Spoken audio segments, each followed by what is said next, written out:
So I didn't have an active leak in my vehicle or refrigerator or anything to test this out with, but I do have my kit, my manifold kit for filling R134A, and I haven't used this in probably, almost a year, at least a year. And you can see when I just hold it up to everything, I'm not picking up any residue on here, but if I take the end of the blue and blow in the other end of the blue,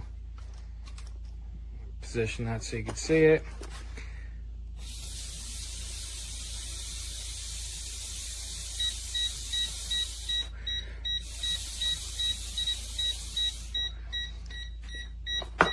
It does pick it up, and that's just from me blowing in one end. So, and like I said, this has been at least a year or probably more than a year since I've used this. So I have no problem thinking that it'll work to find an active leak.